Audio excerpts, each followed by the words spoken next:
가수 홍진영 씨는 논문 표절 사건으로 방송과 음악 활동을 중단했습니다. 트로트의 여왕으로 군림하며 전 국민의 사랑을 받는 톱스타였죠. 2000년대 트로트 가수 중 이례적으로 다양한 연령층에서 인지도가 높습니다. 대학 축제에 트로트로 초청되는 몇 안 되는 가수입니다. 홍진영은 85년생으로 올해 나이 36살입니다. 광주광역시 태생으로 이녀 중 막내입니다. 생활기록부에 특기는 영어회화라고 적혀 있습니다. 초등학교 때 경제학과 교수인 아버지가 교환교수로 미국 웨스트버지니아에서 재직 중에 아주 조금 살았다고 밝혔습니다. 공개된 사진 속에는 긴 생머리에 화장기 없는 민낯의 여고생의 모습이 담겨 있습니다. 교복을 입은 앳된 얼굴과 발랄한 매력을 발산하고 있는 홍진영은 현재와 어딘가 다른 듯 비슷한 모습을 보여 누리꾼들의 의아함을 자아냈습니다. 이에 앞서 그녀는 코는 했고 눈은 찝었다 하고 솔직하게 성형사실을 고백한 바 있습니다. 그녀는 사랑의 배터리로 데뷔했습니다. 이후 산다는 건, 엄지척, 사랑한다 안한다 등 중독성의 멜로디와 가사가 돋보이는 곡들을 꾸준히 선보여 인기를 얻었습니다. 그녀의 밝고 파워풀한 성격 때문에 연예계 활동이 순탄했을 것으로 생각할 수도 있습니다. 하지만 사실 그녀는 과거 활동했던 걸그룹이 모두 실패했던 비운의 스타입니다. 어린 시절부터 가수라는 꿈을 안고 걸그룹을 준비하던 홍진영. 첫 번째 그룹 클럽지는 회사의 자금 부족으로 공중분해됐으며 두 번째 그룹 핑크 스파이시도 마찬가지였습니다. 다시 연습생으로 돌아간 홍진영. 신생 소속사에서는 가수 오디션을 보고 들어간 그녀에게 연극까지 시켰다고 합니다. 연극을 1년 정도 했다. 포스터를 하루에 100장도 넘게 붙였다면서 연기의 꿈은 없었는데 하다 보니까 나쁘지 않더라. 몰랐던 재능을 발견했다 라며 당시 상황을 담담하게 설명했습니다. 1년 후 홍진영은 다시 한번 걸그룹에 도전합니다. 그리고 2007년 가까스로 4인조 걸그룹 수완으로 데뷔해 이 노래 들으면 전화해 라는 곡으로 방송 출연에 성공하는데요. 그러나 수완 역시 소속사 파산으로 세 번째 걸그룹 도전도 실패하게 됩니다. 2008년에는 사이다의 코너인 안나의 실수에 주인공으로 출연했습니다. 실제 일어난 직장인들의 실수담을 코믹하게 다루었는데 주인공 안나 역할을 맡은 홍진영은 귀엽고 깜찍한 캐릭터를 선보이며 많은 사랑을 받았습니다. 네 번째 도전을 준비한 홍진영. 그녀는 포기하지 않습니다. 그렇게 걸그룹을 준비하던 그녀는 트로트 가수로 전향하게 되는데요. 운명의 곡 사랑의 배터리를 만나게 됩니다. 장윤정의 어머나와 같은 파괴력을 지닌 곡이죠. 2009년 솔로로 데뷔한 홍진영은 사랑의 배터리라는 메가 히트곡을 탄생시키며 드디어 빛을 보게 됩니다. 사실 그녀는 이 곡을 받자마자 울음을 터뜨렸다고 합니다.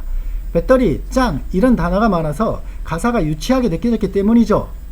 그때는 나이도 어렸기 때문에 이걸 어떻게 부르나 싶어 모니터를 붙잡고 울었다고 합니다. 장윤정의 어머나를 처음 받았을 때와 비슷한 그런 느낌이었을까요? 처음에는 아이돌 출신이 트로트를 한다고 하니 시선이 곱지 않았다. 돈 따라간다는 비난도 받았다. 그땐 20대 중반이었고 나이도 어려서 트로트가 돈이 되는지도 몰랐다. 다만 트로트 시장이 점점 젊어진다고 생각해서 선택한 것이다 라며 트로트 전향 당시 속마음도 털어놨습니다. 그럼에도 그녀는 자신만의 매력으로 탄탄하게 입지를 다지는데요. 행사의 여왕답게 그녀의 무대를 보면 팬이 아니어도 센스 있는 멘트와 흥겨운 무대 매너에 떼창을 할 수밖에 없습니다. 예정되지 않은 개인기까지 선보일 정도로 철저하게 무대를 준비하는 걸로 유명합니다. 등장과 함께 분위기를 뜨겁게 만드는 행사의 1등 공신 홍진영. 열심히 활동해서 트로트에 대한 대중의 시선을 돌리고 싶다는 포부를 밝힌 바 있는데요. 그녀의 신인 시절 방송 활동은 그렇게 쉽지는 않았습니다. 예능에 나가 아무 말도 못하고 들어올 때도 많았다. 새내기여서 옆에 아는 사람도 챙겨주는 사람도 없었고 무슨 말을 해야 할지도 몰랐다. 그러다 보니 방송에서는 화면에 안 잡히고 10시간 동안 멍하니 앉아만 있더라. 점점 말을 독하게 험하게 하려고 했고 그렇게 하면 편집이 안 되더라며 신인 시절을 보냈다고 밝혔습니다. 이후 새로운 음반 출시에 맞춰 라디오스타에 출연하게 되는데 대표님이 욕만 빼고 다 하라고 했다. 처음으로 편하게 방송을 했다. 그 이후로 우리 결혼했어요 출연도 하게 되고 지금까지 활동을 할 수 있었다고 덧붙였습니다. 하지만 현재 논문 표절 사건으로 이미지가 크게 나빠진 상태입니다. 2009년 조선대학교에서 무역학 석사학위를 받은 그녀의 석사 논문이 1년 전 발표된 타 논문과 상당한 유사성을 갖고 있다는 사실이 뒤늦게 드러났기 때문입니다. 이에 홍진영의 논문은 조사를 거쳐 표절로 확정됩니다. 그녀의 학위는 자동으로 취소됐습니다. 홍진영은 어떤 말을 해도 변명으로 보일 수밖에 없어 답답하고 속상하지만 이 또한 내가 책임져야 할 부분이라고 생각한다고 밝히며 모든 게 내 불찰이고 잘못이라고 말했습니다. 인스타에 올라온 그녀의 진심 어린 사과에 댓글 반응을 잠시 살펴보겠습니다. 우리는 당신이 무엇을 표절하건 몇 번을 표절하건 관심이 없습니다. 당신의 긍정적인 에너지에 관심이 있습니다. 누구나 잘못을 합니다. 극복하시고 컴백하실 거라 믿습니다. 살면서 어떻게 실수를 안 할 수가 있겠어요. 언니 힘내세요. 저는 언니 해피 에너지와 너무나도 좋은 언니 노래에 언니 팬이 된 거지 언니 논문이 좋아서 팬이 된 게 아니에요. 사람 해친 것도 아니고 제가 너무 속상해요. 빨리 보고 싶어요. 사람은 누구나 실수할 수 있습니다. 인정하지 않고 덮으려는 사람이 차고 넘치는 세상에서 진실한 사람이 그립습니다. 저도 홍진영씨 팬으로서 잘 이겨나갈 줄 믿고 있습니다. 힘내세요 누나야. 누나는 해피바이러스입니다. 아자!